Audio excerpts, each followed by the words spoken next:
after me. So therefore say, I, Jeff, take you, Kathy, to be my wife, to live with you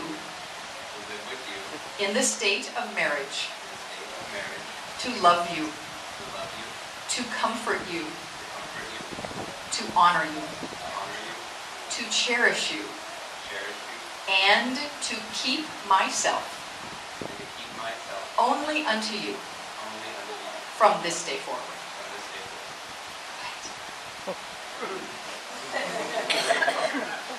Kathy, as evidenced by your willingness to be joined in a lifetime of love and commitment in the presence of family and friends, will you repeat the vows of marriage after me? Yes.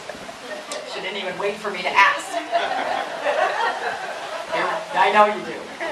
Here we go.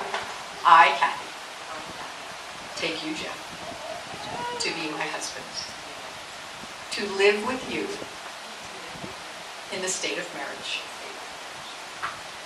to love you, to comfort you, to honor you, to cherish you, and to keep myself only unto you from this day forward.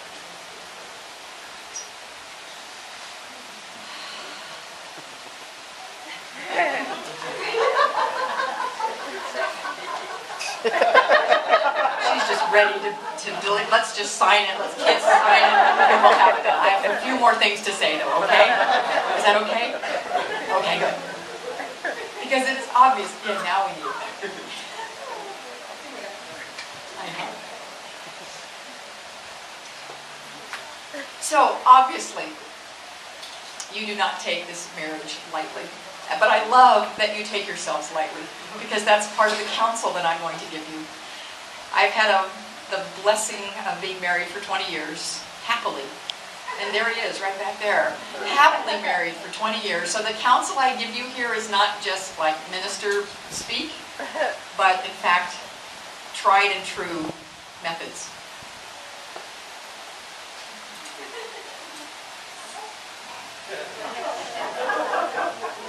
So I'm going to give you some counsel. First of all, love each other. Love each other. Love each other. And I want to define what I mean by that. Because love has all sorts of definitions.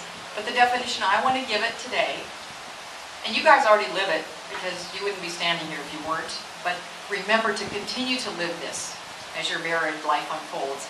Love means caring and having a genuine concern for the other one's happiness without regard for what you're going to get in return. For all of you out there who are in committed partnerships, listen up. This is good. This is good stuff. Unconditional love means genuinely caring about the other's happiness without regard for what you'll get in return. Think how lovely it is and will continue to be when you do that. Jeff, when you care about her happiness without what's in it for me.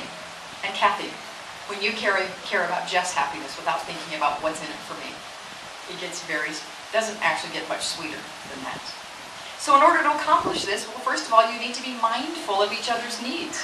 Do your best to find out what they are, and then to the best of your ability, make an effort to meet them. You may not be able to, but do the best that you can. Be willing to admit when you are being selfish or wrong. And I know it happens occasionally. Now, I didn't say point out when the other one is being selfish or wrong. I said be willing to admit when you are being selfish or wrong. Also understand the need for solitude. That every now and then you just need some space, some time. Doesn't mean anything's wrong in the relationship. Just need some time.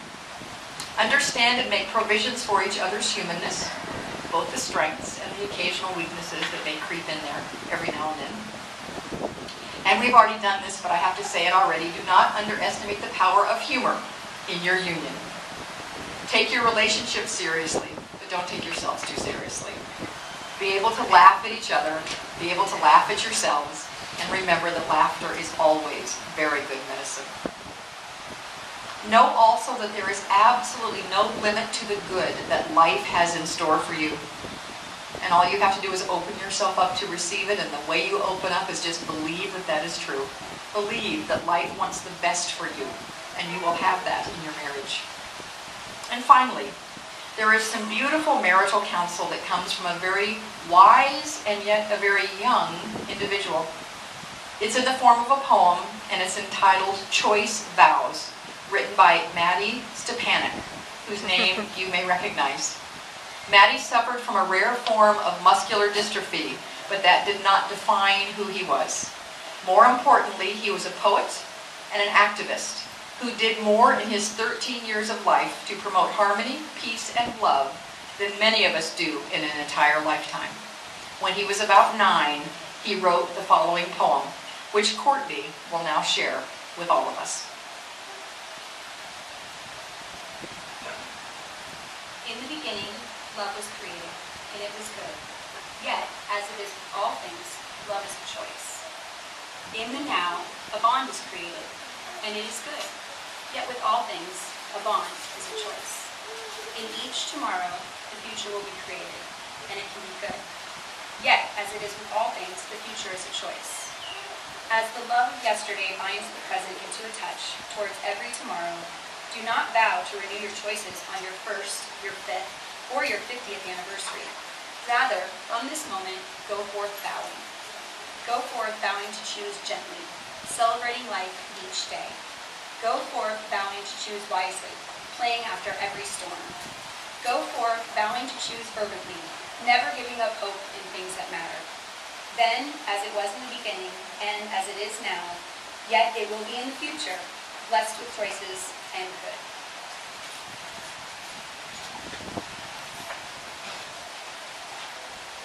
So keep all of these words in your hearts and in your minds, and truly your marriage and your life together will be blessed. So we have now come to the time for the exchange of the rings, and the wedding rings serve to seal the vows you have spoken today and are, of course, the symbol of... Do we have a little boy around here somewhere? Oh, there he is. And they are the symbol of eternal love. So may I have them at this? Oh, there we go. That's okay, buddy, we got it. As long as we've got the rings, that's all that matters.